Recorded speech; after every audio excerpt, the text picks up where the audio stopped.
Welcome back to the Core EM Podcast, core content for anyone, anywhere, and just in time.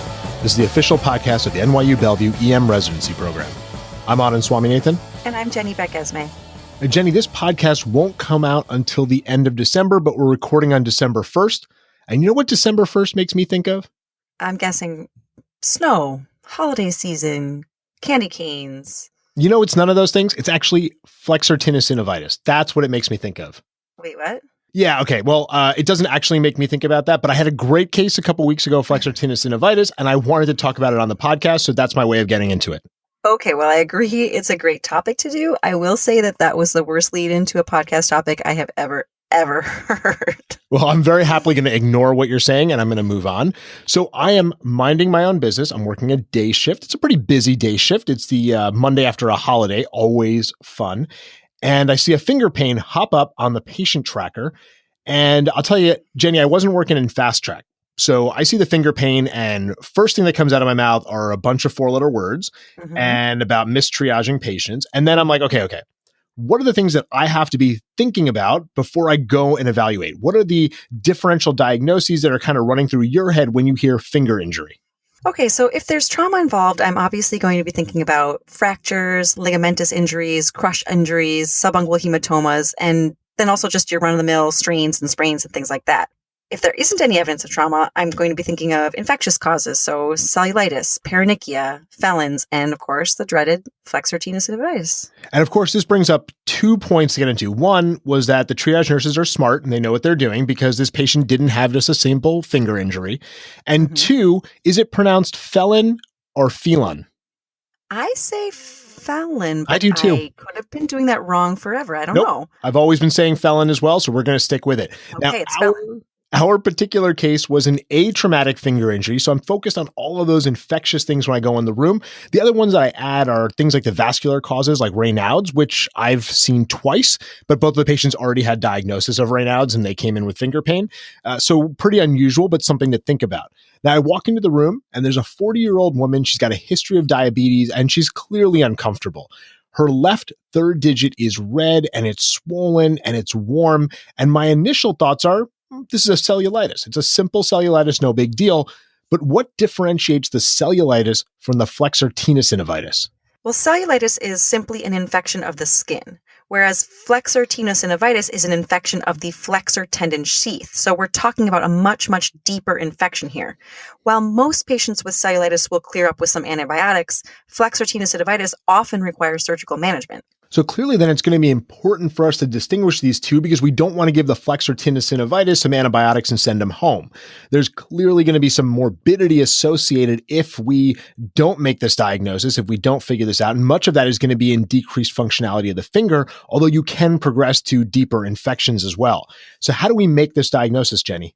Well, it's a clinical diagnosis. There are 4 clinical signs that make you think about the diagnosis, and they're often referred to as the navel signs.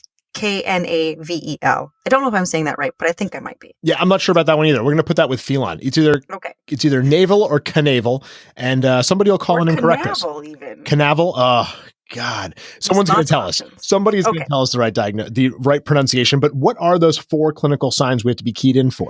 So first, tenderness along the course of the flexor tendon. Second, symmetric swelling of the finger. So this is often called that sausage digit. Third, pain on passive extension of the finger. And fourth, the patient is going to kind of sit with their finger in a flex position at rest because that's the most comfortable position for them to be in. Now, I love a good clinical diagnosis. And as always, it's important to note that it's unlikely that the patient's going to have all 4 clinical signs. Those aren't always going to be present. From my experience, though, there's little evidence to support this, but the third sign, the pain with passive extension of the finger, that seems to be the most important. That seems to be the one that's going to help you clinch that diagnosis. Now, going back to our patient, she actually exhibited all 4 signs. The finger was quite swollen. It was held in flexion. She had any pain with palpation of the digit and any attempt at extension, that passive extension, she had excruciating pain. So it's a pretty clear-cut case, it sounds like. So were there any labs or tests that you did to help you catch this diagnosis or clinch this diagnosis? There's no real gold standard diagnostic test. And again, this is a clinical diagnosis that you have to make. But like with all infections, there are some things that we can look for. There's some labs that our consultants are going to ask for. So the patient did have an elevated white count, and that's pretty common in these cases. As in many soft tissue infections, CRP and ESR may be elevated, but those are non-specific markers, so they can't necessarily clinch the diagnosis for us. A plain x-ray is helpful, especially if you think there's an underlying fracture or a retained foreign body, because some of these patients do have minor trauma associated with the infection. And I've seen that a couple of times with IV drug users where they've got a retained needle. If you think there's an abscess in the hand, the ultrasound can be useful, or if you're not as good with ultrasound, you can get a CT. MRI can be diagnostic, but let's be honest, it's typically not necessary to make the diagnosis. Let's say that I trust my clinical skills. I am convinced based on the clinical signs that this is a Flexor Tenosynovitis. What's the next thing I need to do? Well, so I mentioned that antibiotics aren't going to fix this, but just because they're not going to totally fix the problem, you're still going to want to get them started. So the most common organisms that are going to cause Flexor Tenosynovitis are your staph aureus and your streptococcal species. But you've also got to consider whether your patient is at risk for gram-negative organisms. This patient was a diabetic. She'd had ulcers in the past, so she was at a high risk for gram-negative infections. So we were going to have to cover her pretty broadly. In that case, I'd probably give vancomycin and piperacillin tazobactam. In a patient without all those risk factors, you could consider just giving a first-generation cephalosporin like cefazolin or cephalexin, if you're not worried about MRSA, of course. Now, also remember to consider a tetanus prophylaxis. There may have been some minor unnoticed trauma that the patient had that introduced this infection, so if their tetanus isn't up to date, just go ahead and give it. It's a good public health thing to do anyway. And while staph and strep are the main things that you have to be worried about, if you look at the recommendations, they often do recommend going a little broader, even saying that probably this is just going to be a staph aureus or a strep kind of infection. A lot of places do still recommend using something like amp-sulbactam instead of just cefazolin alone to make sure that you are covering for the gram-negatives that could be there. You mentioned surgery may be needed, so we're going to have to get our consultant to the patient to evaluate them. This is either your hand specialist or your orthopedic surgeon, and these patients often are going to need incision, drainage, and a washout.